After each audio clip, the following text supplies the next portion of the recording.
About 66% of our veteran population is 55 years or older.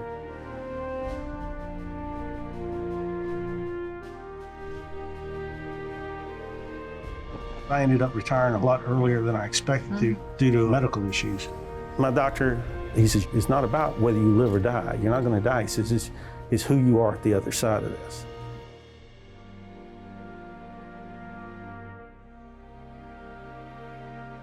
Aging is a critical aspect of the experience of PTSD. Changes in structure, functioning of the brain overall absolutely could lead to an exacerbation of symptoms later in life. A lot of women experience PTSD while serving in the military. Whether they serve 4 or 40 years, all of those veterans have VA benefits, but so few apply for it. A lot of people don't identify as a veteran, females especially.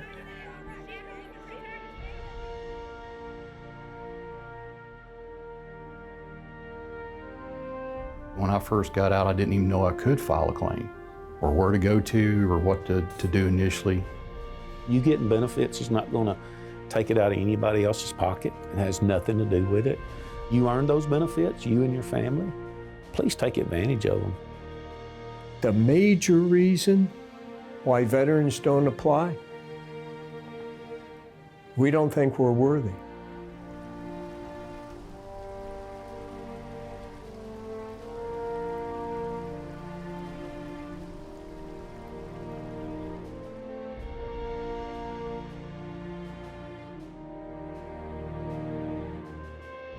Major funding for aging matters is provided by the West End Home Foundation, enriching the lives of older adults through grant making, advocacy, and community collaboration. The Jeanette Travis Foundation, dedicated to improving the health and well-being of the Middle Tennessee community. And the HCA Healthcare Foundation, on behalf of TriStar Health.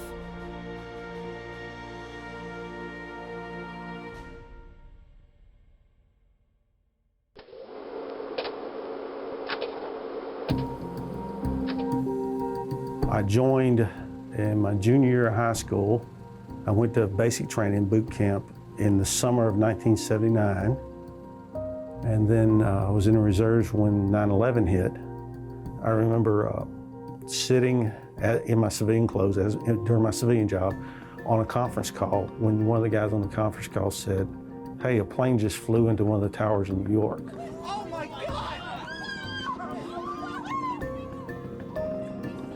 And then somebody said, another one got hit. And my life, as well as my family's life, changed in that moment. Even though I knew I wasn't going to be kicking in doors and getting bad guys, I just couldn't sit there. I deployed with the 1st Theater Sustainment Command. Ended up in Iraq for a period of time, and where I was in Balad, there's a big burn pit. We create, like most Americans do, a lot of garbage. Usually we're in austere areas and we basically build a city and we need to dispose of our garbage. Well, the locals aren't set up for that. They usually don't even have their own system. So we pile it up and burn it. And when I say burn it, I mean everything, plastics, whatever we can. Well, the one at Balad, it was big as a large building and it was constantly burning stuff. And we were breathing it.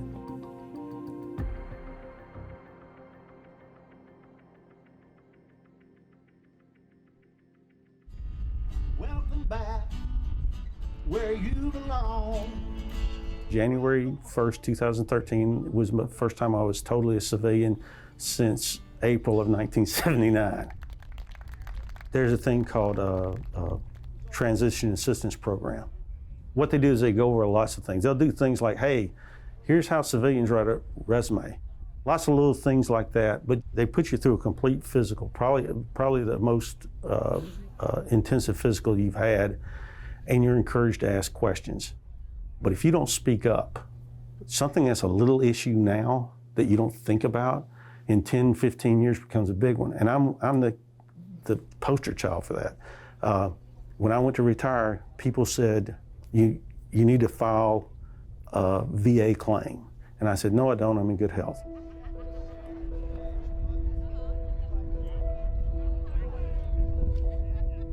All of those veterans, whether they serve 4 or 40 years, all of those veterans have VA benefits. But so few apply for it. And you go, why? Well, okay. Part of it may be a lack of awareness. So maybe you were unaware that those benefits existed. Another issue may be, gee, the paperwork just seemed unending. But the major reason why veterans don't apply, we don't think we're worthy. We're leaders. We eat last. You know, the military doesn't owe me anything. It was a privilege to serve. You know, I'm doing okay because we all know people missing arms and legs. We all know people, and it's in our DNA as leaders that we don't want to deprive them. They need it more than I need it. You getting benefits is not going to take it out of anybody else's pocket. It has nothing to do with it. You earned those benefits, you and your family, no matter when you served, whether you were in a combat theater or not. If you've got a 214 and you've got active duty service, you need to be calling and checking out and seeing what you may be missing out on, because there's a lot of benefits out there that veterans earn. The Tennessee Department of Veterans Services, our mission is to provide passionate advocacy for veterans of all eras, to provide informed outreach, and then to provide a pristine final resting place. We have 13 field offices. Those offices are manned by our veteran service officers. They provide claims assistance for our veterans. That can help get them signed up for VA health care. They can educate them about the VA home loans. We try to make sure that we walk the veteran or their family through the entire process. We're a state agency, we're not the VA, and we want to make sure that as a state agency, we serve Tennessee's veterans and their families. But we're there to educate veterans, whether it's federal benefit or state benefit, we're there to help them get them both. A VSO is a person who helps veterans file their claims, get their benefits. They're there to assist them in any way that they need help navigating through the VA and the VA process, which can be very daunting at times. We had a master sergeant when I was in the Air Force who told us, you will need your medical records at some point and you will file a claim probably with the VA. And I'm like, do what? And it didn't really resonate with me until I got out and I started asking around. And at that time, it wasn't as good as it is now. It was very frustrating. I went and saw a VSO here locally, and they handed me a bunch of forms and said, fill these out and let me know how it goes. I didn't even know where to send it off to. I didn't know what I was doing. I file 13'd it. When we go to package a claim, we try to include as much information as we can to substantiate the claim and show all the evidence to back up that service-connected condition. And if more of that would have been submitted on my behalf, it wouldn't have taken me as long as it did. And that's why I became a VSO, because I didn't want anybody to go through what I've been going through for the past 30 years. I know some people that maybe because of some initial experiences, they just don't want to go back down that path, but I would just encourage them to give us another chance and let us help them get what they've earned. Eventually, I succumbed and I sat down with a veteran service officer in Nashville, and he wrote about 9 things down that were bothering me. And one of those things was headaches.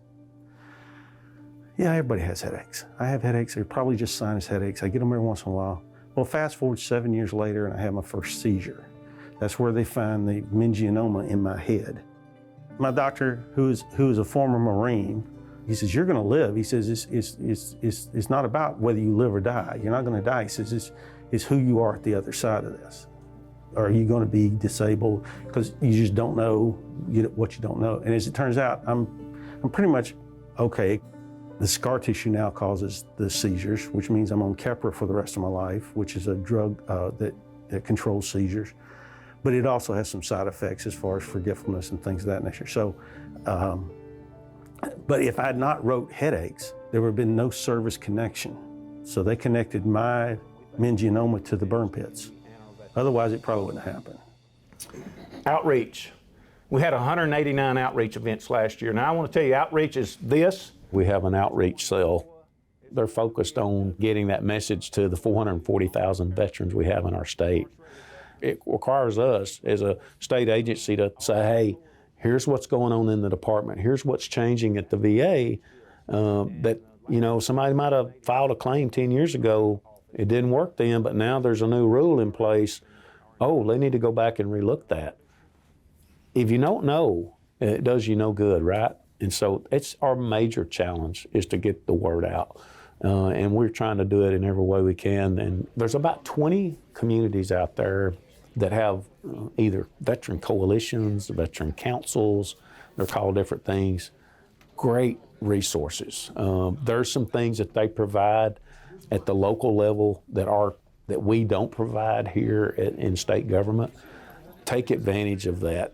There's so many benefits inside of those because they've partnered with community leadership and community agencies that provide services that my department just don't have the ability to provide. And so I would just say, you know, don't give up. If we don't have what you need, connect to some of those local coalitions because we have started a true effort of trying to, say, we just want to be your partner. You're doing a great job. You're doing a job we can't do. Let us partner with you. Let us get your message out. And in turn, you help us get our message out. And the veterans and their family members end up winning when we can all produce that kind of environment. My name's April Childers. I'm the Executive Director of the Middle Tennessee Veterans Coalition. If we want to get started with, do we have any veterans in need? We advocate for veterans through education, collaboration, community collaboration, and advocacy. We do that through town halls. We try to have events. This year, our hopes is to start like at least a quarterly education series. So, because there's so much misinformation out on the streets, like, oh, my neighbor told me. Well, we want them to hear the facts. What we really try to do is we try to bring services to our area because we are a rural area, and sometimes just getting to services is a struggle. So that way, when we have a veteran in need, we can pick up the phone and say, hey, Lieutenant Norris, I've got this going on. What can you do to help me? Hey, Operation Stand Down. So we've got the resources. And that's, I think, part of the challenge is sometimes you don't know what to ask. And finding the right person to ask it to is another challenge. The VFW, the American Legion, they have their memberships. They have certain like VFW, Veterans of Foreign War. If you didn't serve overseas, then you can't join the VFW. The American Legion's different. The Vietnam Veterans is different. And they all have their membership dues and things like that. We don't have dues. What we want to do is we want to get those organizations and the community leaders that the people that run across veterans when they're in most need. Those are the people that we want to get to the table. So that way, when we have a veteran in need, we can say, hey, you do this. We've got a veteran in need. Let's get you connected. In the jails, they weren't asking that question either, if they had a veteran status, but that has changed recently. What we're finding is that a lot of people don't identify as a veteran. And in their mind, either because they didn't serve overseas, it wasn't during a time of war, females especially do not identify a lot of times as veterans. There was a lot of women when I first got out that did not consider themselves veterans, even though they may have served 10, 12, 14, 16 years. I joined in 1974, July 1st, 1974, and retired in August 1st of 1995. When I joined, the Women's Army Corps was still in existence. When the Women's Army Corps was integrated into the regular Army, There was a whole lot of pushback from just the general population. And the women were really not treated that well. It was really, really tough. You really had to do twice as good as anybody else to really make a difference.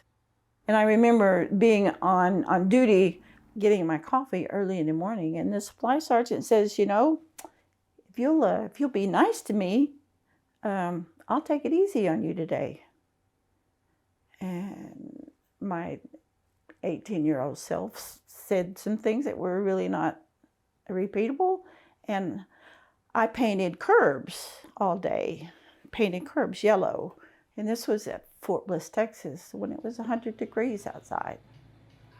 A lot of women experience PTSD while serving in the military, not because of the combat that we saw, but by other things.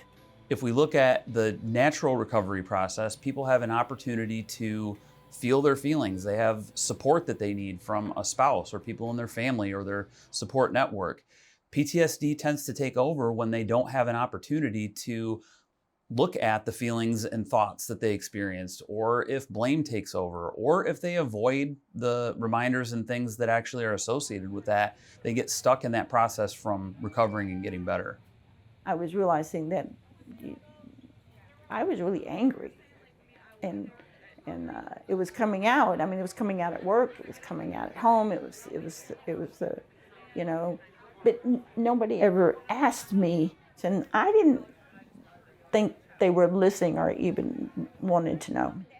By talking about the blockades to getting better, we can identify what they are. And one of the big ones, especially in military culture, is you don't seek help. You check the box, you move through and do what needs to be done to continue and accomplish the mission. If I ask for help, it's going to be perceived as a sign of weakness. And we know in our work that nothing could be further from the truth, that it's actually a sign of strength. So I lost a little bit of myself.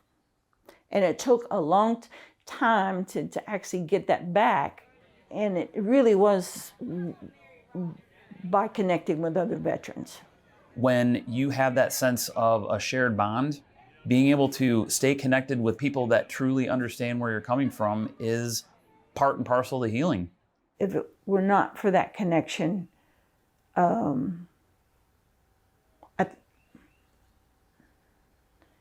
it would be so much harder, so much harder. We are designed genetically and predisposed to heal. We're a resilient species and we are geared towards healing and survival. And if we have not had the opportunity, if the brain hasn't had the opportunity to recover, we need a space and an opportunity to make sense of the senselessness of what has happened to us. I was lucky enough to have a group of women that I had bonded with at the VA, and we would have a meeting once a month. And then that was the kind of therapy, because I could go in there just as frustrated as I could be and come out laughing and joking and really like the stress was off my shoulders, because I didn't have to explain anything. I didn't have to explain myself. I didn't have to explain what I was trying to say, because they got it.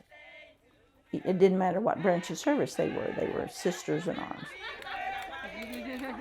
We're pretty close-knit in the military, and we don't get the opportunity a lot of times to really get involved in community because we're moving around, PCSing or transitioning from location to location. Now you're a permanent part of a community. You're like, okay, what do I do now? Other than get a job and continue to either work and take care of your family if you have a family. That's important, but then what about the rest of it? I came here in 21. Naturally, I was going to be connected to the VFW and the AV. And once I started attending, then I realized the conversation was around none of the groups having a permanent home. So depending on what group you're in, your meeting place could be somewhere, anywhere around the area. And a few of us got together, decided that we should probably pursue getting a place where all the groups would meet together. We ended up having a meeting with the county commission. This facility here, which was at the time was the county maintenance building, was becoming available because they were moving out.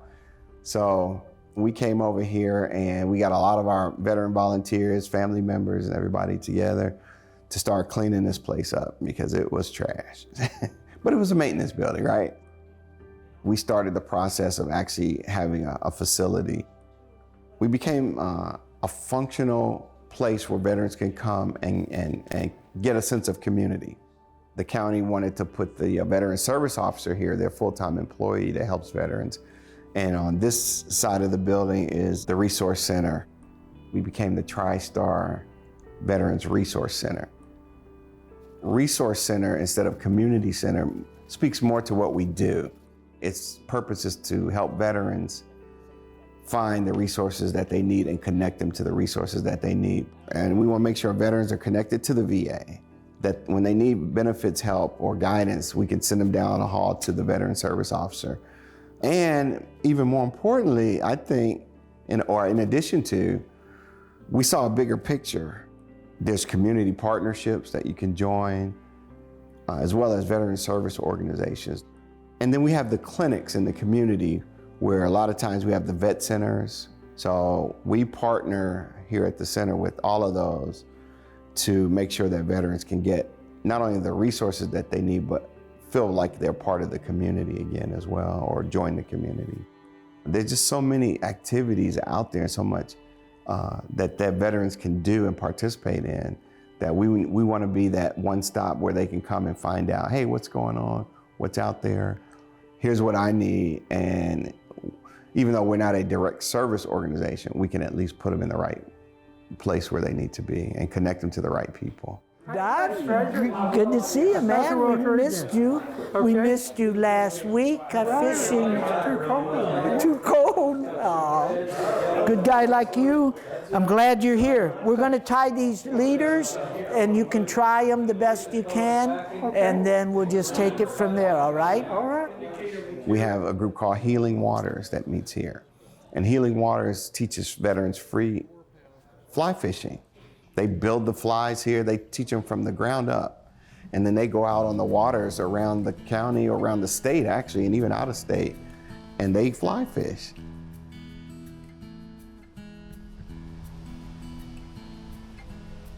Project Healing Waters is a nonprofit organization that works with disabled veterans, and we use fly fishing and the aspects of fly fishing for rehabilitation purposes. We have 4 basic core principles. Tie flies, of course fly casting. We offer a program for rod building. And then we also teach them the aspects of fishing, reading the water, tying their own leaders.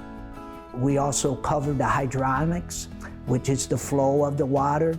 And it's interesting, when we work with them, we'll find out that one veteran loves to tie flies. And there's another veteran, he'd build every rod he could if you would let him. But then every one of them love one thing, and that's fishing.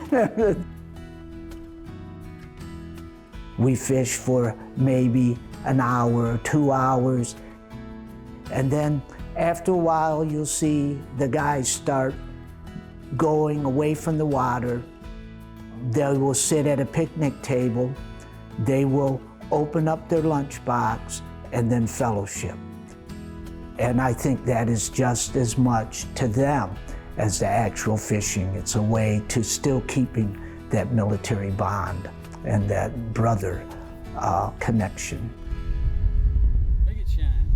When I retired, I was looking for an activity to volunteer my time, and being a fisherman and loving the outdoors, I decided that this might be something I could really donate my time to. I'd love to see a guy catch his first fish, but to see the transformation of his life, to see him grow to where he feels more comfortable about himself, his surroundings, and the confidence, to me, that's the gratification.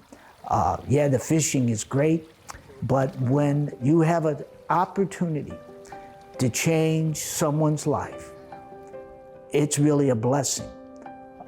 that it's very rewarding. And that's my biggest, of course, to see them catch a big fish, I love that too. You can never, ever repay these guys for what they've done, and these ladies. You can't. But the thing is, you can do a little bit at a time. I finally realized why I did what I did for 30 years. I actually wanted to help other people, and that's what makes me tick. I'm helping as best I can the population that I'm most familiar with, which is other veterans. Nobody talks to a veteran like another veteran. And there are things that civilians just don't understand.